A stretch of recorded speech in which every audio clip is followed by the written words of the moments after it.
इस वीडियो को देखने के बाद आप जानेंगे कि आलस्य क्या है, यह क्यों पैदा होता है, इसे कैसे खत्म किया जा सकता है।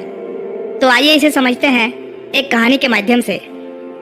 एक बार की बात है, एक आलसी व्यक्ति एक बौद्ध भिक्षु से कहता है, मुनिवर, मेरे पास बहुत आलसपन है, जिसकी वजह से मैं अपने जीवन में जो करना चाहता हूँ वह कर नहीं पाता हूँ। मुझे कुछ रास्ता दिखाएं। तो बौद्ध भिक्षु उस आदमी से पूछते हैं, क्या तुम्हें पक्का विश्वास है कि तुम्हें आलसपन है? वह व्यक्ति कहता है, जी मुनिवर, केवल मैं ही नहीं, मेरे पूरे गांव के लोग कहते हैं कि मैं आलसी हूँ। वे बौद्ध भिक्षु उस व्यक्ति से कहते हैं, परंतु क्या तुम्हारे पास इस बात का कोई प्रमाण है कि तुम वाकई आलसी हो? वह व्यक्ति कहता है, जी मुनिवर। तो बौद्ध भिक्षु कहते हैं, क्या प्रमाण है? मुनिवर, मैं जानता तो हूँ कि व्यायाम करना मेरे स्वास्थ्य के लिए अच्छा तो है, लेकिन मैं चाह कर भी नहीं कर पाता हूँ, क्योंकि मेरा आलस मुझे सुबह जल्दी उठने ही नहीं देता। वे बौद्ध भिक्षु कहते हैं, अच्छा तुम ऐसी आलस से परेशान हो? व्यक्ति कहता है, जी मुनिवर। बौद्ध भिक्षु कहते हैं, परंतु क्या तुम जानते हो कि आलस होता क्या है? वह व्यक्ति कहता है, मैं ये तो नहीं जानता कि आलस का अर्थ क्या है, परंतु ये जो भी है बहुत बुरा है। वे बौद्ध भिक्षु कहते हैं कि सबसे पहले तो तुम ये समझो कि जो भी चीज प्राकृतिक रूप से मनुष्य के भीतर है उसका कोई ना कोई उपयोग है, वह बुरी या अच्छी नहीं है। आलस्य एक भाव है, एक विचार है, जिसे जाने अनजाने में हम खुद ही पैदा करते हैं। वह व्यक्ति पूछता है, परंतु वे कैसे मुनिवर? वे बौद्ध भिक्षु कहते हैं, आलस्य पैदा होने के दो कारण हैं, पहला शारीरिक और दूसरा मानसिक। जब हम शरीर को कोई ऐसे भोजन देते हैं जिसमें खुद के भीतर कोई जीवंतता नहीं है, तब हमारे शरीर के भीतर आलस्य पैदा होता है, क्योंकि यह शरीर ऊर्जा से चलता है और जिस तरह का ऊर्जा हम उसे देते हैं यह उसी तरह का बर्ताव करता है। शरीर के भीतर हमारे अंदर आलस्य का दूसरा कारण है गलत तरह से बैठना, गलत तरह से सोना और गलत तरह से चलना।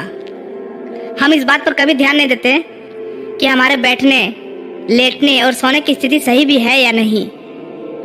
अगर तुम तथागत बुद्ध को देखोगे तब तुम पाओगे कि जब वो बैठते हैं तो उनके रीढ़ की हड्डी बिल्कुल सीधी होती है।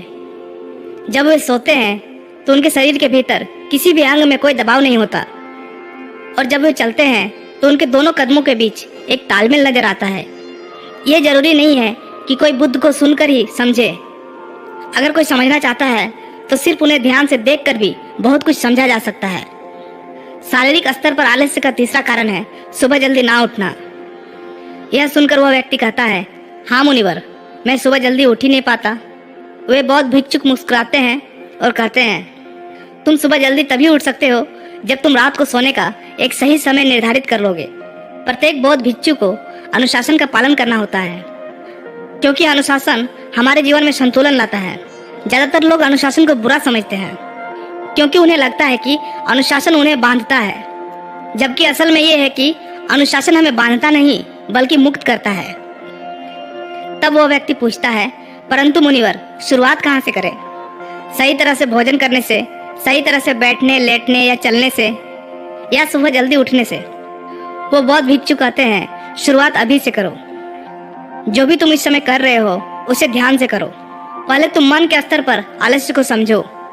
वैसे ज्यादातर स्थितियों में मन शरीर के कारण ही आलस्य पैदा करता है। मानसिक आलस्य का पहला कारण है हमारे पुराने गलत विश्वास। हमें लगता है कि हम पिछली बार भी नहीं कर पाए थे, इसलिए इस बार भी हमसे नहीं होगा। हम इस बात को नहीं देखते हैं कि इस बार और पिछली बार में बहुत अंतर है। अब हम मानसिक तौर पर वो नहीं है जो पहले थे। अब सब कुछ बदल चुका है। जब हम अपने आप को काबिल नहीं समझते तब आलस हम पर हावी हो जाता है। दूसरा कारण है छोटी लोग वाले और आलसी लोगों का साथ देना।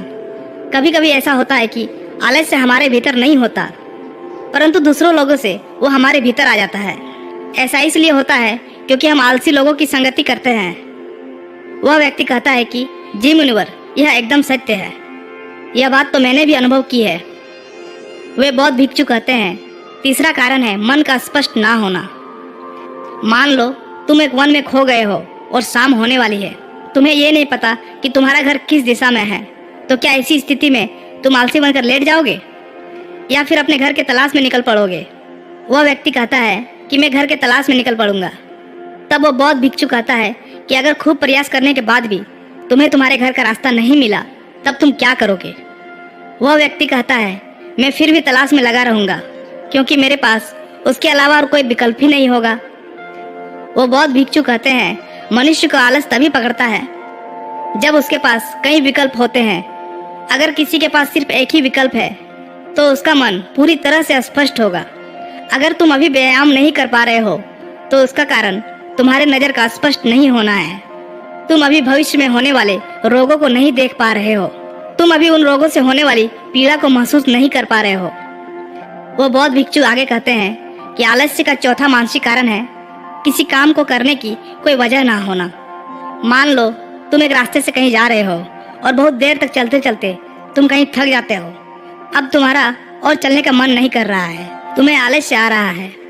तभी तुम वहां देखते हो कि एक शेर तुम्हारे पीछे चला आ रहा है। तो क्या ऐसी परिस्थिति में भी तुम अपने आलस्य को लेकर वहां रुके रहोगे? नहीं ना। तो इस बात को समझो, आलस्य तुम्हें उसी काम को करने से रोकता है जिसे करने की कोई बड़ी वजह ना हो। वह व्यक्ति कहता है, धन्यवाद मुनिवर, अब मुझे आलस्य का सारा खेल समझ में आ गया।